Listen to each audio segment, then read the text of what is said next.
Oke, Assalamualaikum warahmatullahi wabarakatuh. Waalaikumsalam. Gimana kabarnya hari ini? Baik. Sudah plong belum? Sudah. Belum. Enggak. Kenapa alasannya? Capek terus. Capek, error terus. Ada lagi? Ada apa? Mental. Tugas, Pak. Kena mental. Banyak tugas. Apa lagi? Enggak, Pak. Masih harus mengerjakan tugas PJJ. Ada tugas PJJ? Iya. Ada? Ada. Ya, tidak apa-apa.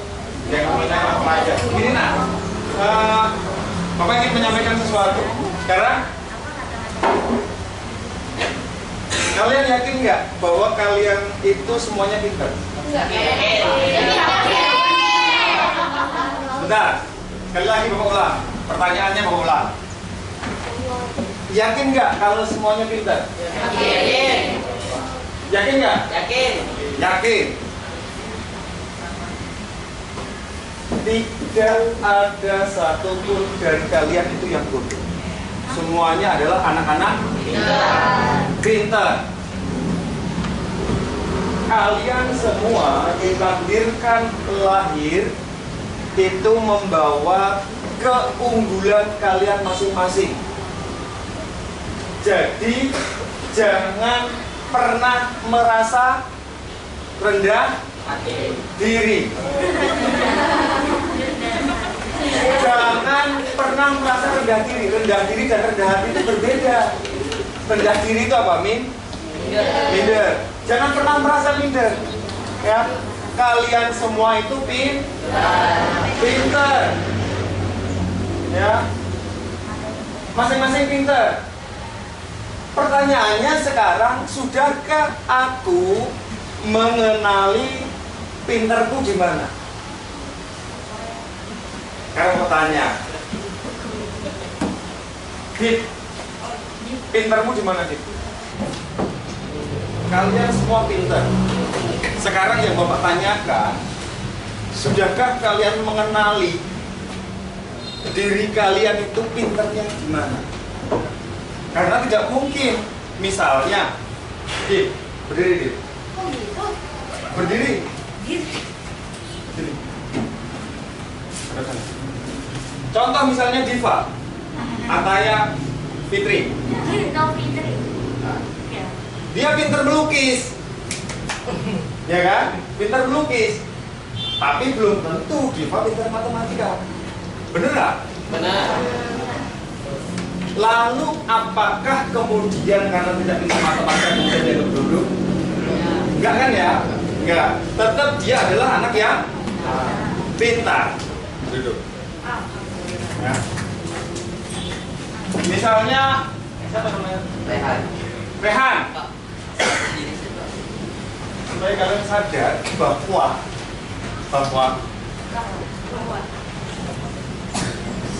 aku masing-masing dari kalian dilahirkan ke dunia dengan kelebihan talenta masing-masing, dan kalian tidak boleh sia-siakan. Satu hal yang harus ditanamkan di dalam diri kalian adalah apa? Jangan pernah merasa minder. Jangan pernah merasa rendah diri, ya. Tetapi kalian harus membangun sebuah kepercayaan diri bahwa aku adalah anak-anak yang pintar, yang berbakat, yang bertalenta. Lihat yang ditampilkan oleh adik kelas 7. Lihat, luar biasa. Pertanyaannya, ketika aku diberikan kesempatan seperti kepada mereka, mampukah aku menampilkan hal seperti itu? Mampu tidak? Mampu. Mereka baru anak kelas 7. Mereka bisa. Apalagi aku yang sudah kelas 8. Maka kemudian apa yang harus dilakukan untuk menemukan diri kalian? Apa yang harus dilakukan? membuat sebuah keyakinan. Keyakinan itu bersifat positif, berlaku di dalam rumah kalian, berlaku di kelas kalian. Kalian semua akan berkembang dengan baik kalau lingkungan belajarnya mendukung. Bapak sih berharap semuanya lingkungan keluarganya baik. Ya, artinya mohon maaf ya, mohon maaf. Semoga tidak ada yang memiliki latar belakang keluarga yang kurang baik. Ya, semoga tidak ada. Ya, tetapi semuanya memberikan dukungan kepada kalian untuk belajar. Maka Bapak sarankan begini, yang pertama, mulai menggali di mana kelebihanku, mulai menemukan diri kalian, di mana aku, di mana bakatku, di mana talentaku. Itu yang harus aku ungkap. Bukan berarti kalau tidak bisa matematika aku bodoh, bukan. Ya, hilangkan kesan itu. Bukan berarti kalau aku tidak bisa matematika, aku kemudian tidak bisa punya masa depan, tidak. Kalian tahu profesi di luar di masyarakat? Profesi itu bermacam-macam, dari pemain bola, pemain apa tuh? Voli, pemain basket, seniman, ya kan? YouTuber bisa matematika? Belum tentu. Belum tentu, ya. Kalau sekarang mungkin kalian bisa atau menyenangi, misalnya siapa yang mulai otak-atik seneng editing, misalnya editing film. Nah ini mulai bisa kalian dalam ya, kemampuan. Nah, mulai dari sekarang ya tanamkan ke dalam diri bahwa saya bertalenta, saya kuat, ya, saya memiliki karakter, saya memiliki masa depan dengan kelebihan yang aku miliki. Satu hal yang perlu kalian yakini, Allah melahirkan kalian hadir, mengizinkan kalian hadir di dunia itu dengan sebuah bekal. Betul nggak? Kalian tidak mungkin diizinkan lahir tanpa bekal. Tapi kalian sudah diberikan bekal yang cukup. Untuk apa? Kelahiran, keberadaan kalian di dunia ini untuk suatu tujuan yang besar. Dengan tujuan yang besar, maka kalian harus bisa mempersiapkan diri kalian untuk hal yang besar itu. Belajar dari sekarang. Ya, hidup kalian bukan sebuah bukan permainan. Kalian serius hidup kan? Serius nggak hidupnya? Serius. Bukan main-main, betul nggak? Betul. Masa depan itu bukan permainan, bukan lagi main game, tidak. Kalian serius, artinya juga harus serius mempersiapkan masa depan. Bikin sebuah keyakinan. Pertama bikin keyakinan kelas. Ya, bikin keyakinan kelas. Hal-hal apa yang diyakini baik untuk dilaksanakan? Contohnya apa? Belajar untuk bisa saling menghormati satu dengan yang lain. Belajar saling menghargai. Belajar untuk berbicara yang sopan. Belajar untuk disiplin, datang tepat waktu. Belajar untuk bisa bekerja sama di dalam kelas dengan teman, melaksanakan tugas dan kewajiban. Sekarang siapa yang ketika ada jadwal, misalnya jadwal weekend, kabur duluan? Ada kan ya? Ada. Nah, seperti itu, mohon maaf sih ya, itu adalah upaya untuk, mohon maaf, upaya membodohi diri sendiri. Kenapa membodohi diri sendiri? Karena kalian meninggalkan proses belajar. Jangan dikira jadwal ini hanya sekedar terus dari jadwal, tetapi ini upaya bagaimana kalian belajar bekerja sama. keyakinan kelas yang sudah dibuat dilaksanakan, ya, dilaksanakan dengan baik. Supaya apa? Itu menjadi bagian dari upaya pembentukan kepribadian kalian, ya, upaya pembentukan kepribadian kalian.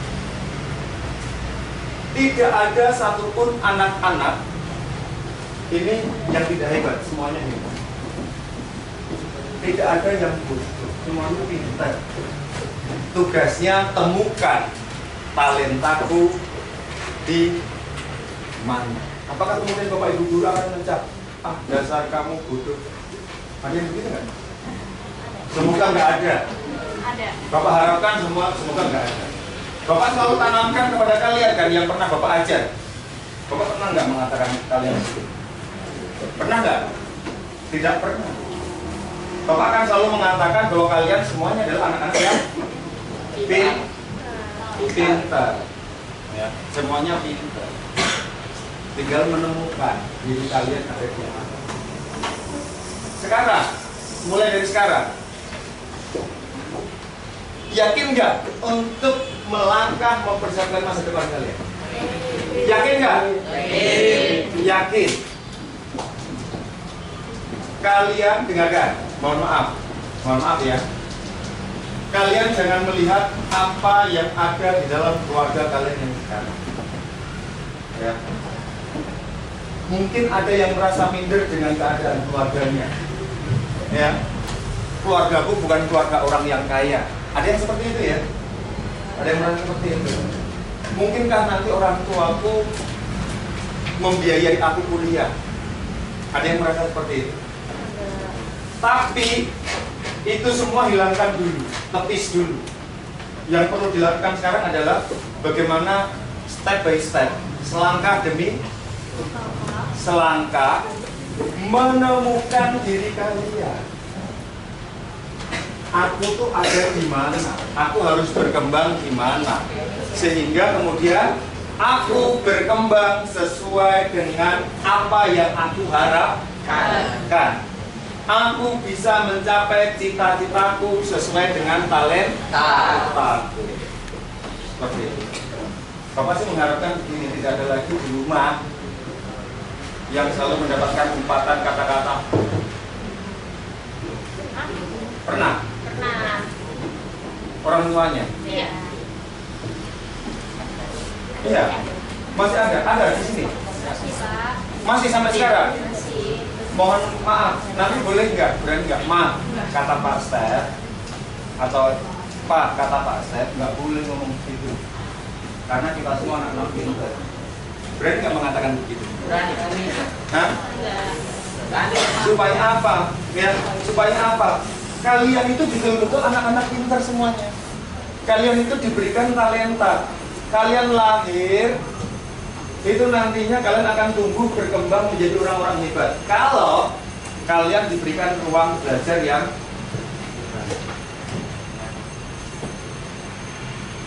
ini yang Bapak harapkan. Coba mulai membuat keyakinan, mulai membuat kalian memiliki target pribadi, menemukan diri saya ada di mana, saya harus bagaimana, saya harus belajar apa. Ya. Laksanakan keyakinan kelas, keyakinan baik yang sudah disepakati itu dijalankan. Jangan dilupakan, jangan ditinggalkan. Ya. Ini Bapak harapkan seperti itu. Ada yang mau bertanya sampai di sini? Sebenarnya Bapak bisa menyampaikan banyak hal atau banyak hal yang masih ingin Bapak sampaikan, tetapi Bapak mesti cek itu sampai orang belum selesai.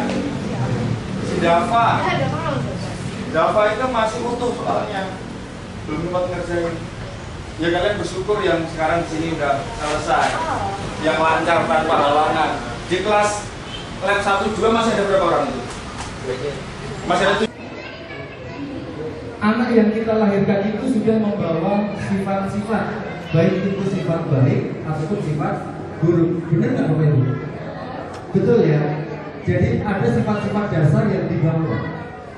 Tugas kita apa? Tugas kita menuntun anak kita ini agar supaya dia tumbuh berkembang mencapai kekuatan kodratnya sebagai seorang manusia dan juga sebagai anggota masyarakat menjadi manusia yang merdeka.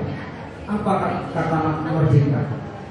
Makna kata merdeka ketika nanti dia betul-betul menjadi manusia, dia tidak lagi bersandar kepada orang lain, tidak lagi bersandar kepada ibu semua sebagai orang tuanya, tetapi dia mampu hidup berdiri di atas kakinya sendiri, bahkan kemudian bisa memberikan kehidupan kepada orang lain, memudahkan hidup orang lain. Budaya positif yang harus kita jalankan ketika kita sedang melakukan pembelajaran di dalam kelas. Salah satu pertanyaan tadi dari Bu Ani, kalau pada zaman dahulu kita sebagai pelajar zaman dulu itu mendapatkan apa Bu? Hukuman dalam bentuk hukuman fisik itu merupakan sesuatu yang biasa, wajar. Tetapi kenapa sekarang kemudian hukuman itu kesannya sangat negatif? Kenapa tidak boleh? Kenapa dilarang? Nah, ini terkait dengan sebuah keyakinan mengenai apa itu pendidikan, apa itu pengajaran menurut Ki Hajar Dewantara. Karena semuanya berawal dari bagaimana kita menerapkan filosofi pendidikan menurut Ki Hajar Dewantara. Bagaimana sebagai seorang guru terhadap anak-anak kita. Kalau kita flashback ke belakang, awal mula kita menjadi guru Bapak Ibu. Kita menjadi guru itu karena apa? Apakah menjadi guru karena sebuah kecelakaan? Dengan sangat terpaksa menjadi guru karena jurusan yang paling murah itu FKIP. Karena paling dekat nggak usah kos saya. Kalau paling dekat nggak usah kos. Disuruh orang tua. Nah ini. Nah, ada beberapa yang kayak Bu Ilma disuruh orang tua, Bu Rini disuruh orang tua, Bu Ani tidak usah kos karena fakultasnya dekat FKIP itu.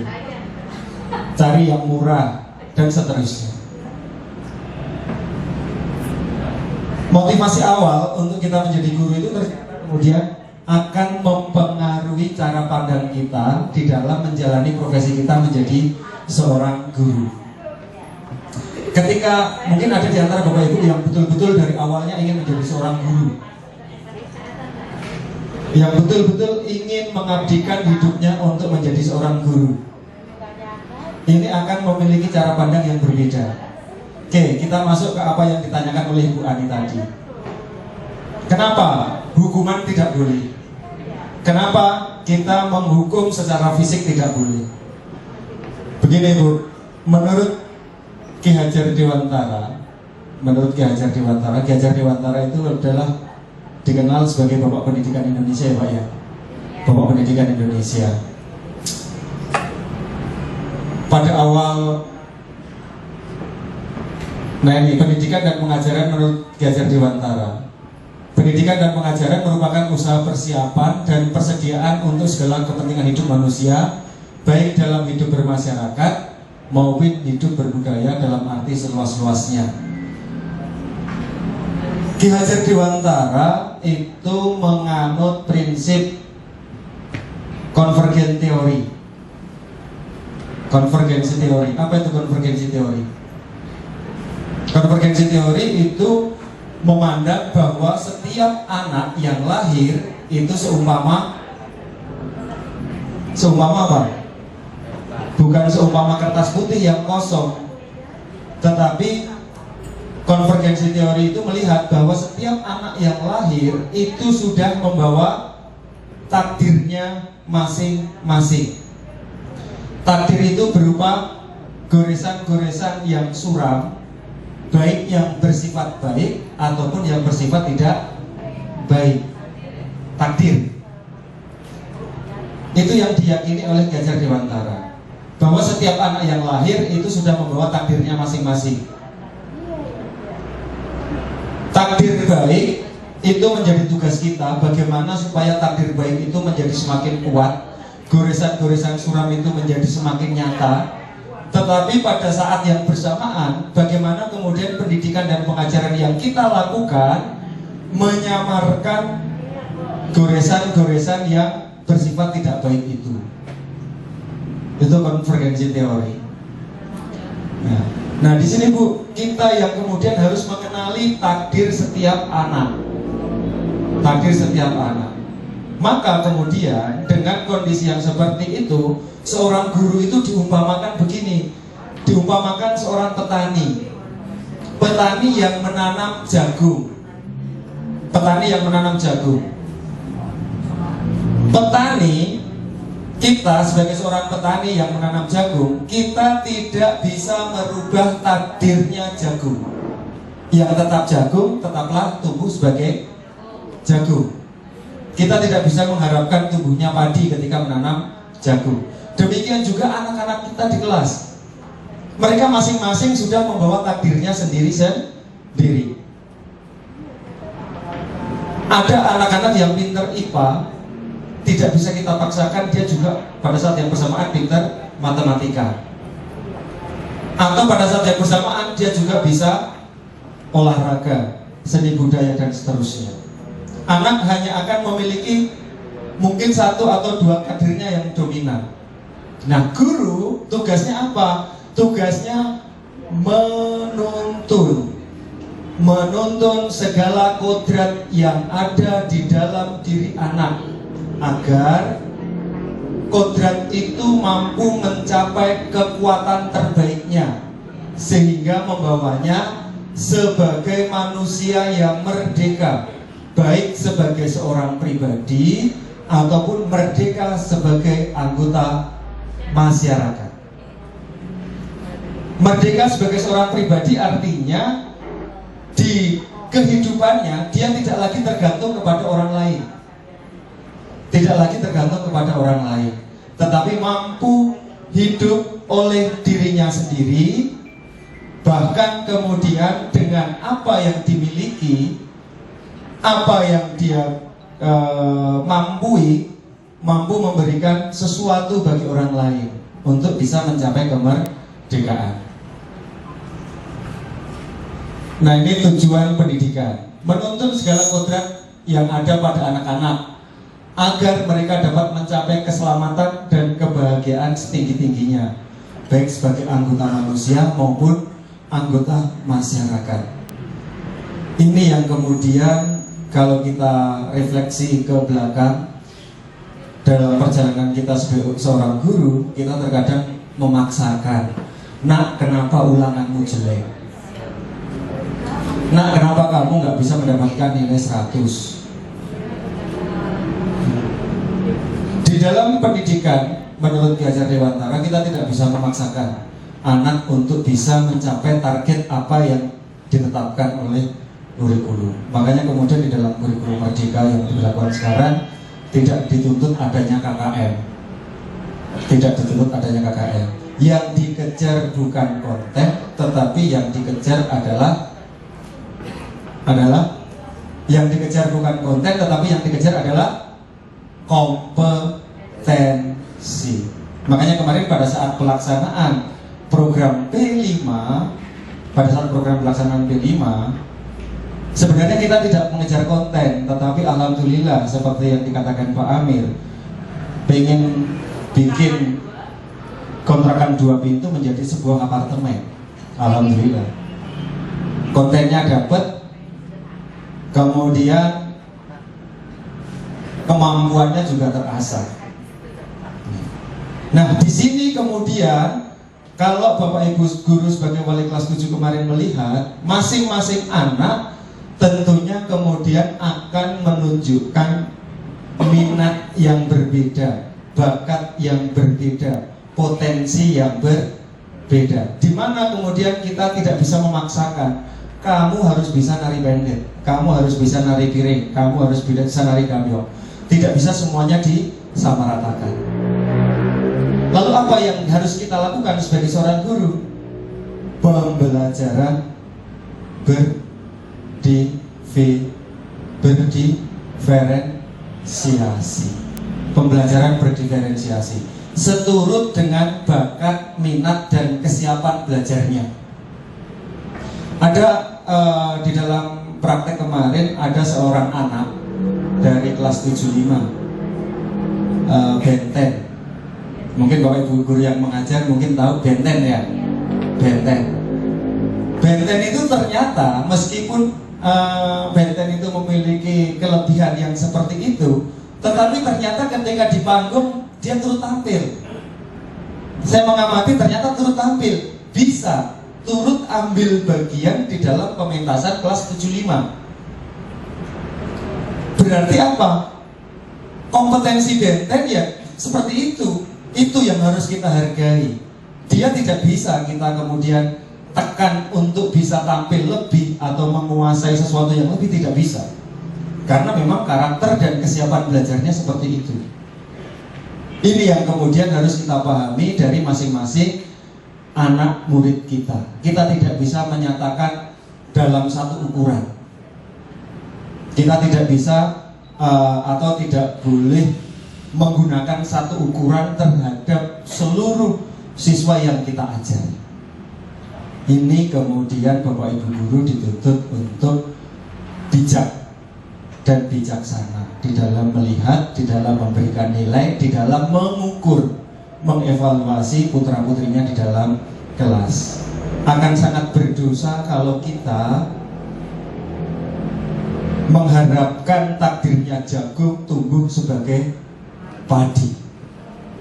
Yang kita bisa hanyalah bagaimana kita menuntut itu memberikan tempat yang baik bagi tumbuhnya padi, memupuk, memastikan sinar matahari itu bersinar tanpa terhalang, memastikan gulma-gulma tidak menghalangi tumbuhnya padi dan seterusnya. Di situ tugas kita sebagai seorang guru.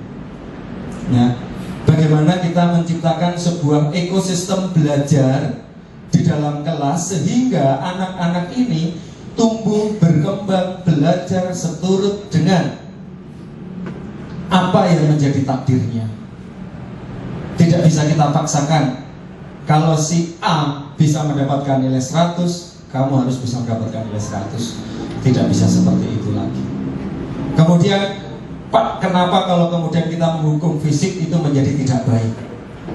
Satu hal Bapak Ibu, di dalam pendidikan guru penggerak ada yang namanya trapesium usia. Ini yang ditanyakan Bu Ani tadi. Bu Ani mengenai pendidik apa itu namanya? Hukuman fisik tadi. Kenapa tidak boleh? Bapak Ibu tentu masih ingat kejadian mungkin di SD, SMP, SMA. Masih ingat ya Bu ya? Kejadian itu ada yang bersifat positif, ada yang bersifat negatif. Dan saya yakin yang lebih banyak diingat adalah yang bersifat negatif. Itulah maka kemudian kenapa kita tidak bisa memberikan hukuman fisik, karena di dalam memori manusia ada trapesium usia, ada ingatan-ingatan emas yang akan bertahan sampai yang bersangkutan itu berusia tua bahkan kemudian meninggal. Nah, ingatan-ingatan atau memori masa lalu yang kurang baik pada saat sekolah itu akan mempengaruhi cara pandang, akan mempengaruhi perjalanan yang bersangkutan di dalam meraih masa depan. Sebisa mungkin maka kemudian kita menciptakan hanya memori-memori yang positif kepada anak didik kita. Jangan sampai nanti dulu waktu di SMP saya dihukum Bu Ani, atau dihukum Bu Jayanti, atau dihukum Pak Amir, Pak Yasin dulu teriak-teriak mulu nih. Nah, saya nggak mau hukum, jadi ngabisin tapi. nah, itu akan sangat teringat, mereka akan sangat ingat apa yang dikatakan gurunya yang kemudian menyentuh hatinya akan diingat seumur hidup. Makanya kemudian kalau kita mengingat apa yang dilakukan oleh anak didik kita, anak-anak SMP 3 itu sangat lekat dengan SMP 3 meskipun mereka udah kuliah. Kembali lagi ke SMP 3, kembali lagi ke SMP 3. Karena sebenarnya apa? Guru-guru SMP 3 itu merupakan guru-guru yang sangat peduli. membuat memori yang bagus bagi anak-anak sehingga kemudian mereka datang lagi dan datang lagi. Itu tepuk tangan untuk Bapak Ibu semua. Boleh jawab nggak sih saya? Maksudnya boleh juga. Kenapa Ibu? Kemarin saya dapat broadcast dari WA ya, dari teman-teman SMP, alumni SMP. Jadi WA-nya tuh kalau nggak salah video gitu dari, kalau nggak salah dia motivator atau siapa gitu, pokoknya orang terkenal.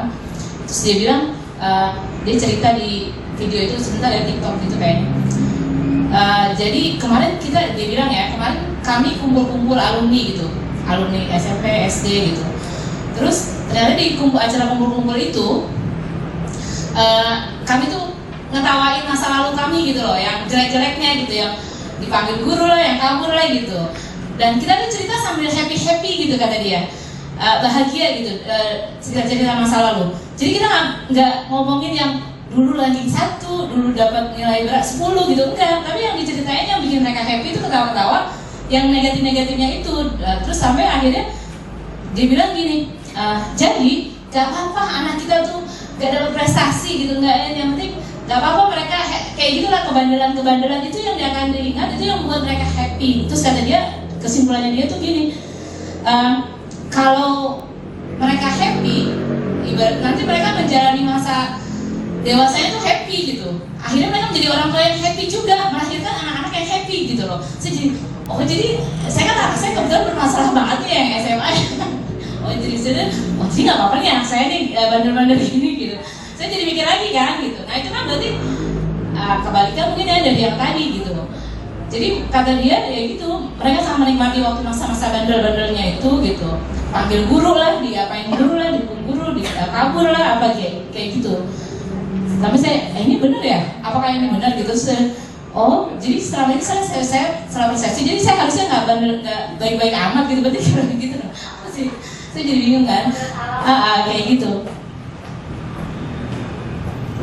Terima kasih Bu Ani. Ini sesuatu yang sangat bagus, pertanyaan yang sangat bagus dari Bu Ani. Ini yang kemudian kita kenal sebagai kodrat alam dan kodrat zaman. Anak tumbuh seturut dengan kodrat alam dan kodrat zamannya. Pada saat dulu misalnya kita sekolah, kita tidak mengenal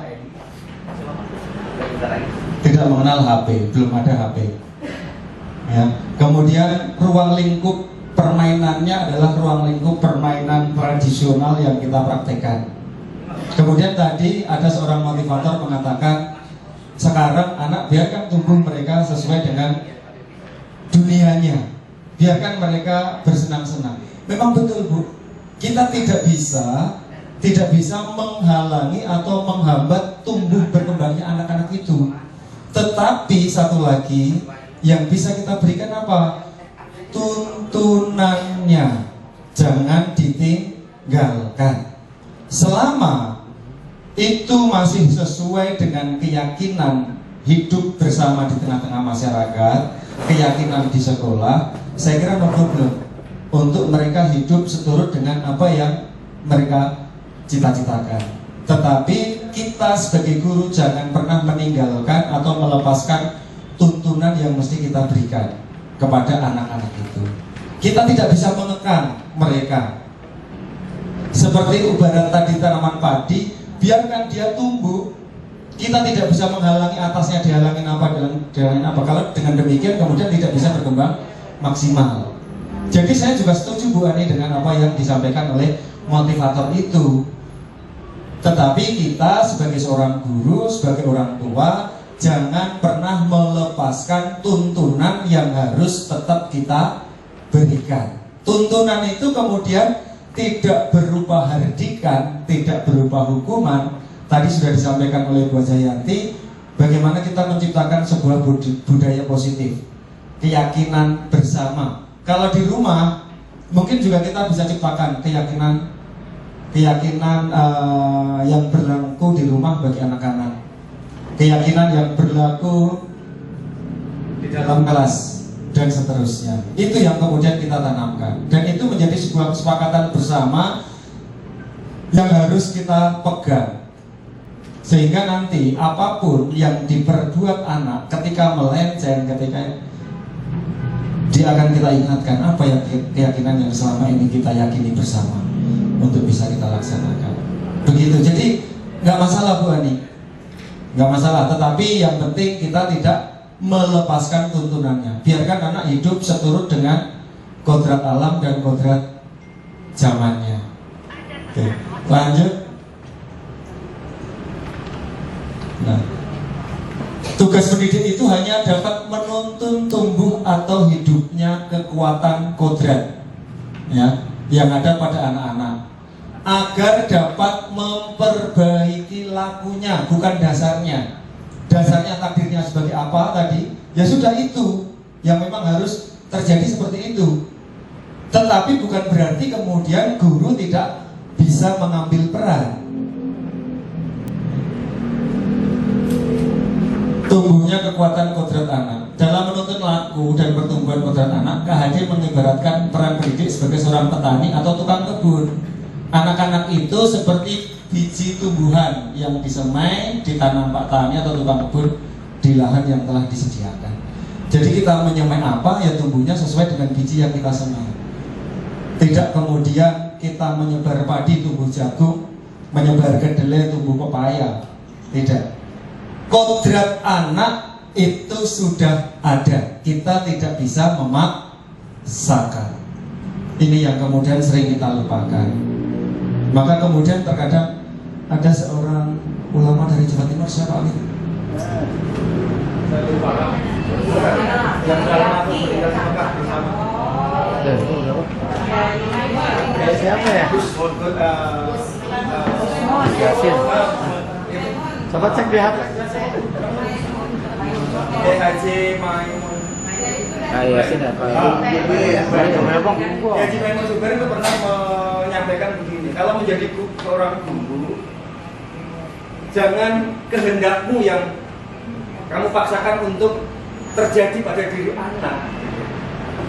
Kamu jangan terlalu memaksakan diri, tetapi biarkan anak itu tumbuh berkembang seturut dengan kodratnya, sama seperti yang disampaikan oleh KHD. Ya, si Maimun juga pernah mengatakan hal yang seperti itu. Supaya apa? Kita menjadi guru tidak beban. Seakan-akan kita itu memiliki sebuah memiliki sebuah kewajiban untuk merubah anak dari A menjadi Z. Tidak. Iya, betul. Kita tidak ada sebuah kewajiban untuk merubah anak itu dari padi menjadi jagung, tidak. Tetapi kita menuntun.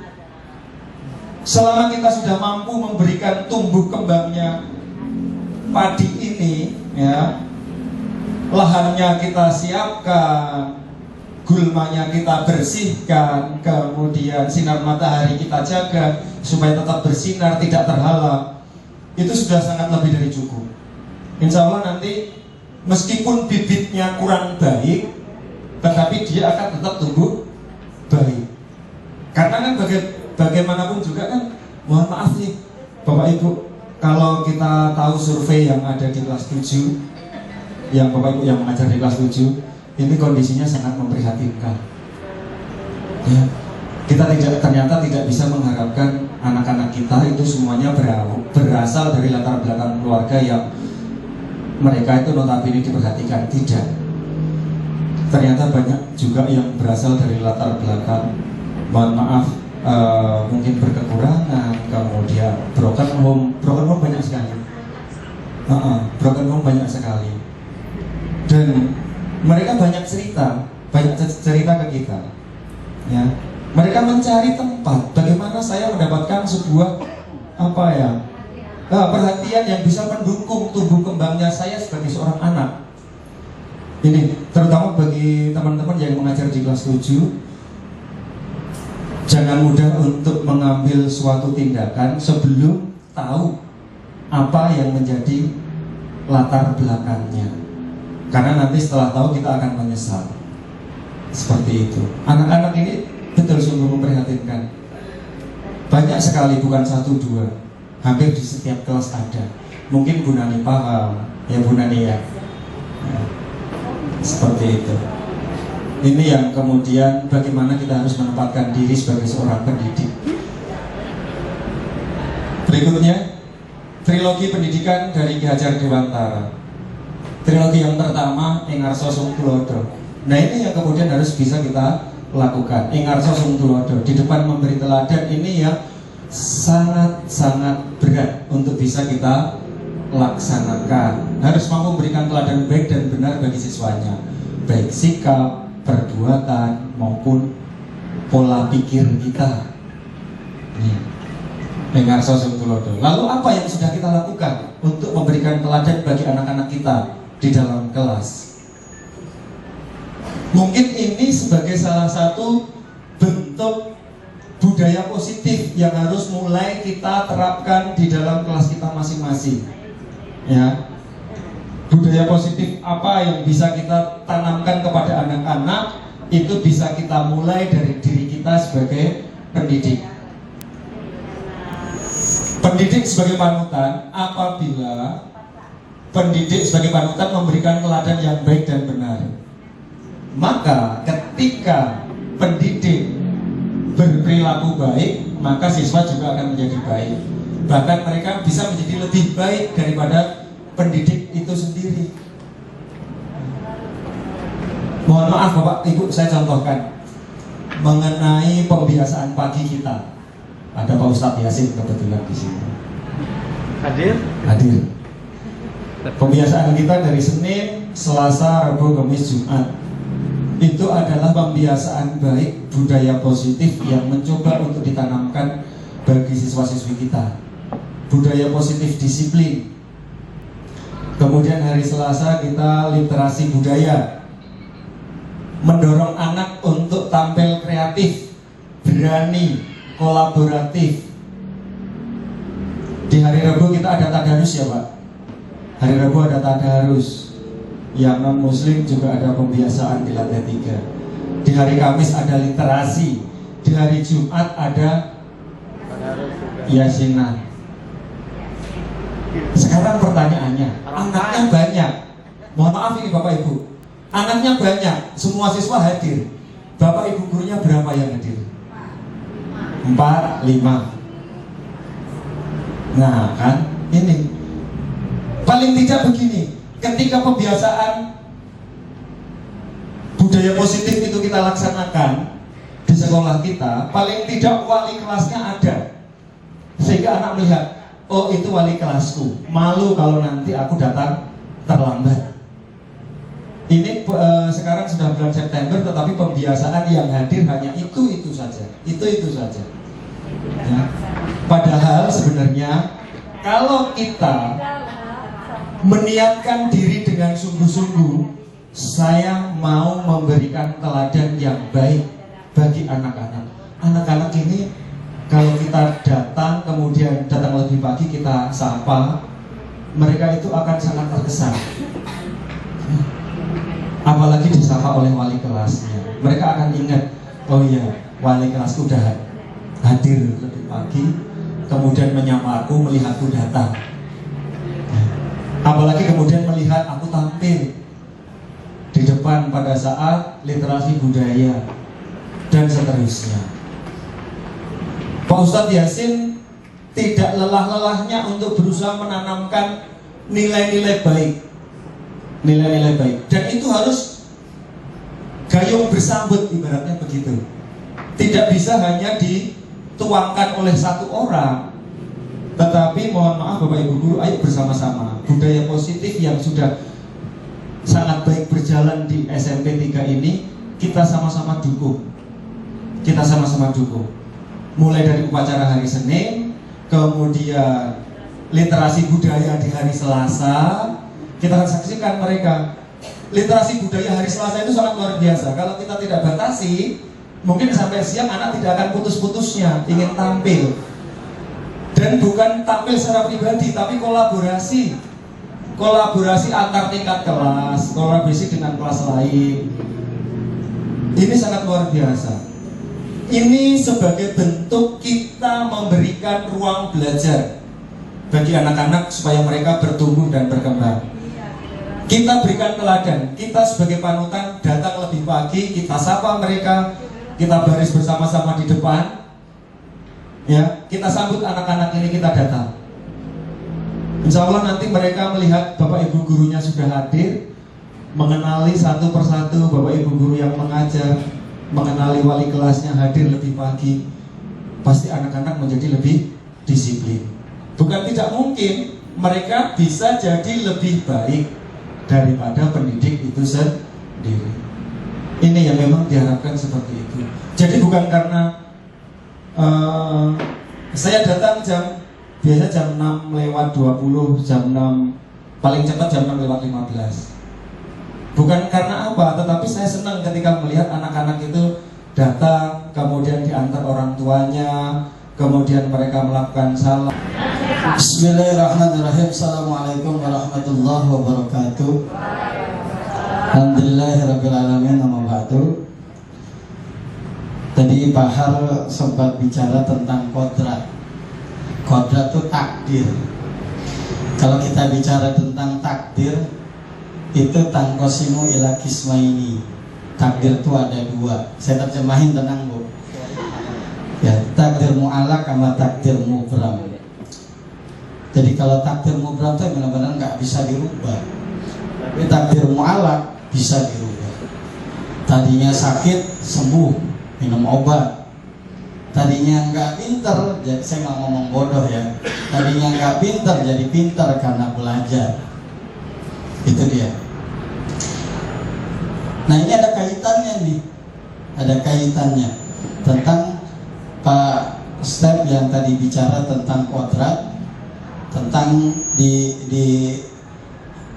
barat itu dengan kegiatan pembinaan atau pembiasaan, budaya positif. Bayangkan Bapak Ibu ya, kalau doa kita nih, kita ini orang tua ya, orang tua anak di sekolah. Jadi kalau ada kita kenal idza matabnu adama, katanya kalau wafat anak Adam yang ketiga cuma 3. Salah satunya awaladin sholihin yad'ulah. Maaf saya gabung tentang agama ya, karena agama itu sifatnya universal, di mana aja masuk. Makan aja tentang agama mubah. Yang pertama, bayangin Bapak Ibu Rabu Jumat, andai kumpul banyak, doa yang kita panjatkan buat anak kita, apalagi Pak Haji Hasbi, selalu teruntuk untuk anak-anak agar diuraikan kecerdasannya jadi ilmu yang bermanfaat.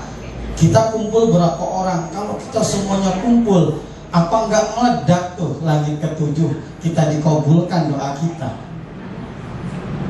Ini salah satu kodrat, namanya takdir mu'alaq, kita rubah lewat doa. Itu dia. Apalagi mungkin di situ ada anak kita yang suatu saat mungkin mereka jadi generasi penerus untuk masa depan kita, yang mungkin mereka akan ngebimbing mungkin cucu-cucu ibu-ibu sekalian nanti kelak. Jadi kita lihat ke sananya. Terus yang hari Selasa yang saya tahu Selasa tentang apa? Budaya. Kalau bisa ini memasukkan dari saya kalau bisa. Saya Selasa pernah mau maju, pas saya dengar lagunya lagu Jepang apa Korea. Waduh, agak ngerti saya mundur. Kalau bisa budaya dulu dah. Jadi kalau bisa lagu Indonesia dulu yang dinyanyi sama artis-artis Indonesia, kan ada kakak saya misal ya. Ini misal nih, budaya kita dulu atau yang artis-artis Indonesia dulu ya. Itu dia. Terus bagi saya ketika kalau di pondok tuh mungkin sudah dijabarkan untuk jadi guru itu dari kita jadi santri, namanya pengurus atau mudabir. Kalau yang pernah mondok mungkin tahu namanya mudabir ya. Itu kita udah dibimbing untuk jadi seorang pendidik, untuk menjadi seorang pendidik. Bagi saya pendidik itu ibaratnya harus jadi sayur asem. Apa sih sayur asem? Beraneka ragam. Ada kita lembut, ada kita tegas, galak kayak saya misalkan. Beraneka ragam, tapi punten, maaf ya. Maaf. Insya Allah lah, saya juga pernah ngurusin bocah yang luar biasa gitu. Luar biasa ya, luar biasa sulitnya. Terakhir ternyata dia yang mimpin baca baca ayat Quran surat Ar-Rahman murotal di wisuda dia. Sulit nggak? Sulit. Dan dia yang buat bacaan Asmaul Husna, nadanya pun dia yang buat. Cuman posisinya kitanya jangan terlalu punten ya. Ini banget, yuk kita ada saatnya gaya teman, ada saatnya gitu. Terus tadi Pak Step bicara kita ini guru ini pendidik kayak nanam jagung ya. Kalau saya mengibaratkan kita ini pendidik ya. Pendidik ibaratnya kayak timbangan emas. Kalau timbangan dari dulu jadi timbangan aja. Tapi yang kita timbang nih murid ibaratnya emas. Murid emas nggak bakalan ketahuan nominalnya, berapa mutunya, berapa harganya, berapa jumlahnya, nggak akan ketahuan berapa yang dia miliki kalau nggak dia ditimbang. Nah kita ini dari dulu cuma jadi penimbang. Ada istilah dia mah jadi guru gitu aja, dia mah muridnya udah ini. Ya itu tugas kita ya, emang jadi penimbang. Terus selanjutnya yang tadi saya sampaikan, ini Pak Jasbi yang selalu doakan anak-anak ya. Semakin banyak guru semakin hebat doanya ya Pak Haji.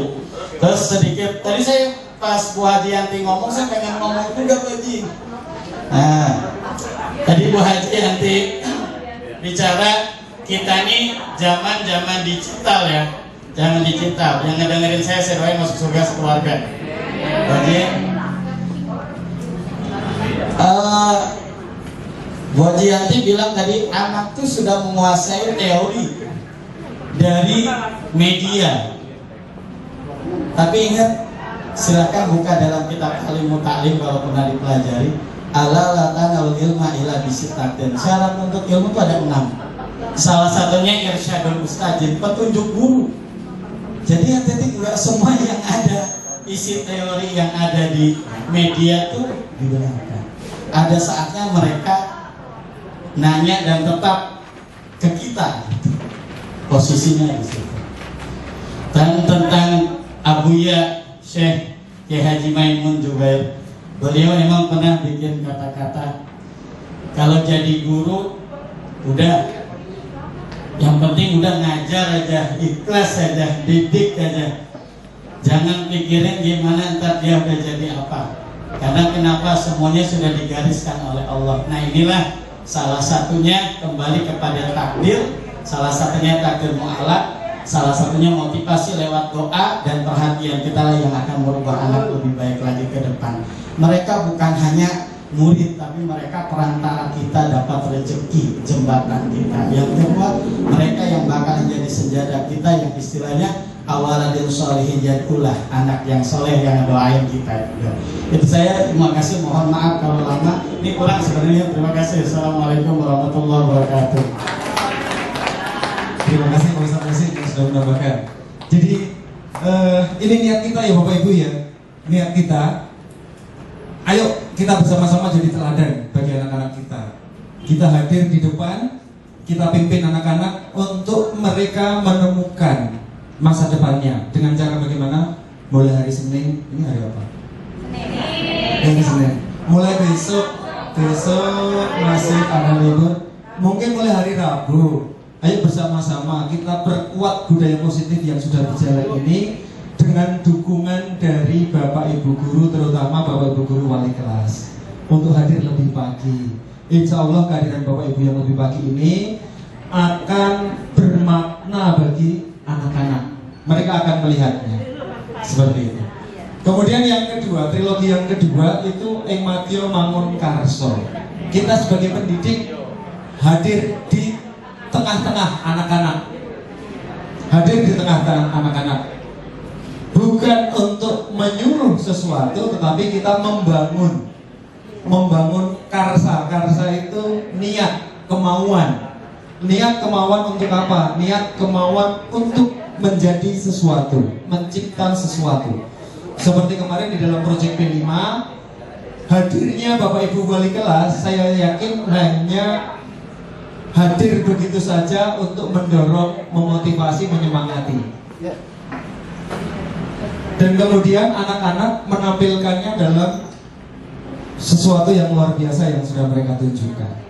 Saya tahu kelasnya Bu Jayanti seperti apa, kelasnya Pak Gofur, kelasnya Bu Nur Hasana, kelasnya Pak Warsa, dan seterusnya.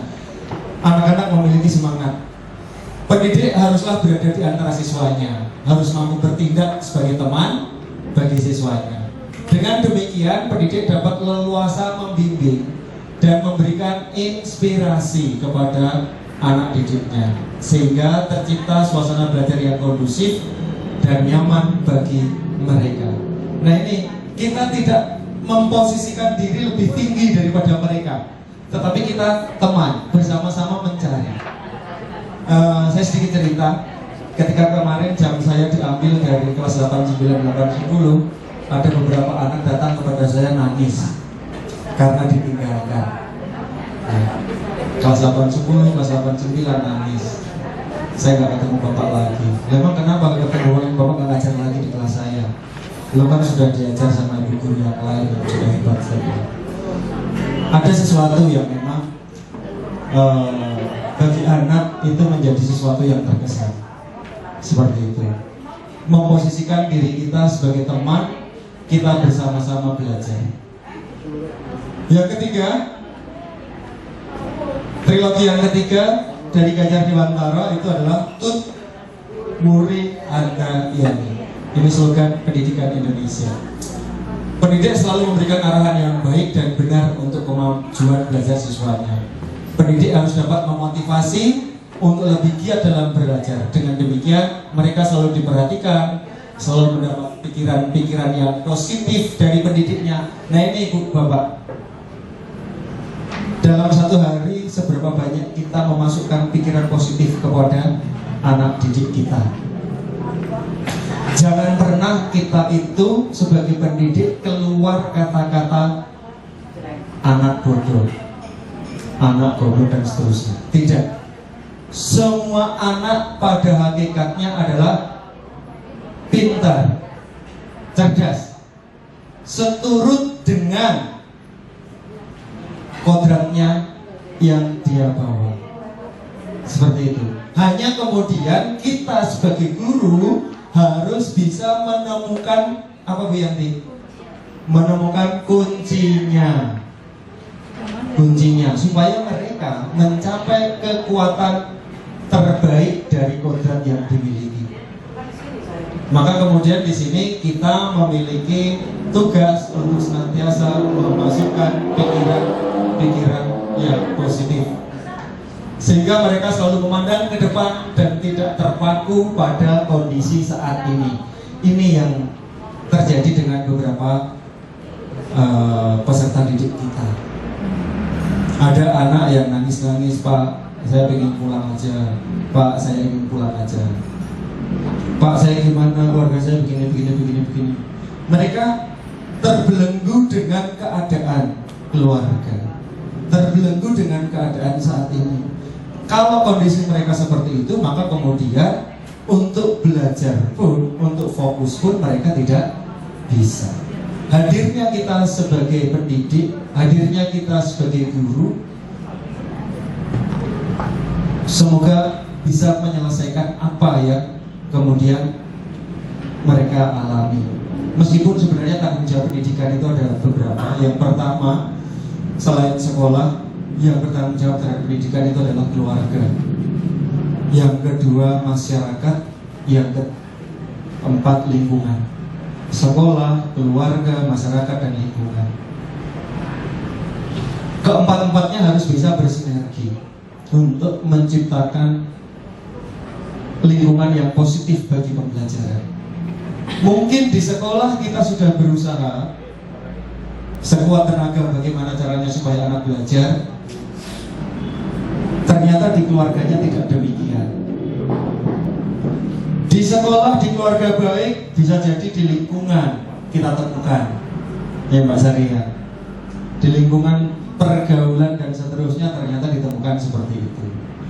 Atau kemudian di lingkungan masyarakat tempat di mana dia tinggal ternyata juga kurang mendukung. Nah ini kerja keras kita. Kita saling bersinergi, terus kemudian berkomunikasi dengan orang tua, jangan sampai anak terabaikan.